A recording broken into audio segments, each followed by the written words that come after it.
En este trabajo vamos a transitar un breve camino en la historia del arte, haciendo hincapié en cómo cambia la idea de representación de un objeto a la presentación, influyendo así la relación del arte con la sociedad y cómo atraviesa de un paradigma más elitista a uno mucho más cercano y cotidiano. Desde los inicios, desde la época grecorromana, con teorías basadas en el antropocentrismo como las de Platón y Aristóteles, el arte se ha basado en el concepto de mímesis, en la búsqueda del mayor parecido a la realidad. Será en la modernidad y con la aparición del Renacimiento donde se vuelven a tomar estos ideales grecorromanos, dejando de lado el paradigma teocéntrico propio de la Edad Media y volviendo a colocar al hombre o al ser humano como centro principal de la razón y la representación. En las manifestaciones artísticas, pictóricamente hablando, la obra debía ser considerada una ventana al mundo, una ventana ilusoria que transporte al espectador a ese lugar. Esta tradición mimética ha dialogado con la técnica pictórica del trompe-l'œil, la cual buscaba obtener una realidad intensificada mediante recursos como la perspectiva, el sombreado, el entorno arquitectónico y otros efectos ópticos. Esta técnica podría acercarse a lo que hoy conocemos como hiperrealismo, pero difieren en que el trompe-l'œil no utilizaba la fotografía como referencia, ya que aún no se había creado estas tecnologías. El momento de quiebre de este concepto de representación será ya en el siglo XX, precisamente en el año 1912, en la etapa del cubismo sintético, donde justamente se abandona el análisis del objeto para captar su fisionomía esencial, y es además donde se implementa la técnica del collage.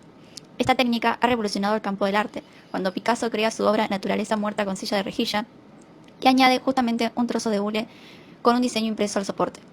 Ya no se buscaba imitar la textura del objeto, sino que se colocaba el propio elemento a la obra, un elemento no considerado noble para el campo del arte, un elemento cotidiano. Ya no se representa la textura del hule, sino que se presenta al propio hule. Esta acción habla de la ruptura de la antigua tradición mimética en el campo del arte, una tradición elitista y lejana a la relación arte-vida que buscaban proponer los artistas cubistas mediante esta técnica. Si bien en el siglo XX las vanguardias han revolucionado la tradición artística mediante la técnica, se ha mantenido cierta relación con la representación, como fue el caso del impresionismo, donde propone una paleta totalmente innovadora, pero aún así retrata la cotidianidad de la burguesía.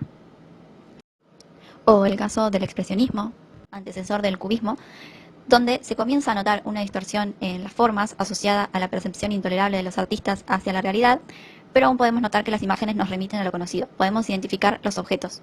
Por eso podemos decir que el periodo cubista ha marcado un quiebre muy importante en la historia del arte, ya que ha sido predecesor de lo que luego se desarrollará en Rusia a partir del año 1917 en el periodo abstraccionista.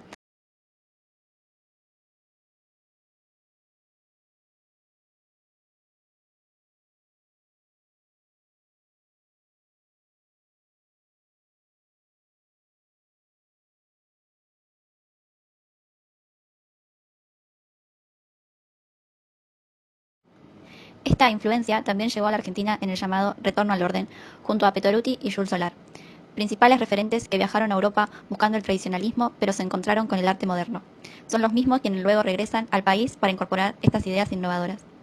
Jules Solar fue uno de los artistas más innovadores que se destacó por fusionar sus conocimientos adquiridos en Europa con la cultura latinoamericana.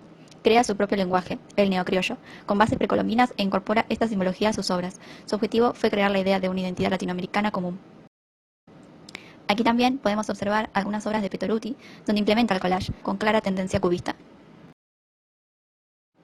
Volviendo a Europa, precisamente en Zúrich, ubicándonos en el año 1916, nace uno de los movimientos que más ha consolidado la idea de la relación arte-vida, el dadaísmo, un movimiento representante de la rebelión y la negación. Los artistas dadaístas se oponen a cualquier precepto socialmente establecidos, con el argumento de que esos mismos habrían conducido al mundo al mal camino como fue la Primera Guerra Mundial. Entre tantas críticas sociales y culturales, los artistas dadaístas reaccionan frente al mercado del arte, considerándolo de una tradición exclusivista y obsoleta. Kurt Schwitters fue uno de los referentes del collage dadaísta. Denominó su estilo Mers, como una fractura de la palabra commerce, es decir, sus obras eran realizadas desde una perspectiva anticomercial. Utilizó materiales reciclados como diarios, hierros, clavos, sellos y cualquier elemento que sea considerado basura. Además, incluye materiales corpóreos a sus obras, los cuales ya denominaríamos como ensamblajes, siendo así un pionero en la incorporación de materiales cotidianos. El dadaísmo también ha dado origen a Nueva York como epicentro artístico, con el exilio de Marcel Duchamp y Francis Picabia. Duchamp fue uno de los referentes de este movimiento. Con su obra El Botellero da origen al concepto de ready-made, el cual abandona aspectos de la tradición artística. Es la culminación de la presentación. Duchamp simplemente toma un objeto cotidiano y lo exhibe, eliminando conceptos antiguos como el hacer del artista, el artista genio, los materiales nobles, las formas y el oficio. El rol del artista simplemente se reduce a seleccionar un objeto ya hecho y presentarlo, dando prioridad al concepto. Aquí observamos los inicios del arte conceptual. En esta obra, El Gran Vidrio, podemos observar cómo Duchamp hace una crítica justamente a esta tradición de la ventana renacentista y a la filosofía platónica, con la teoría dualista del mundo ontológico.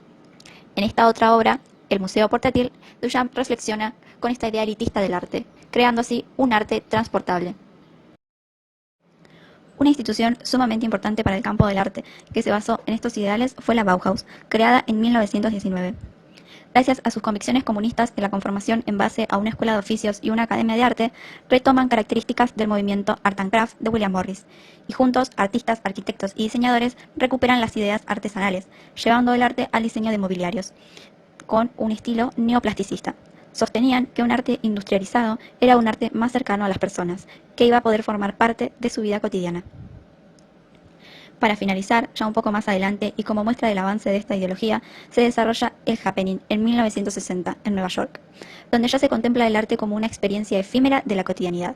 El sujeto vive el arte y es parte de él.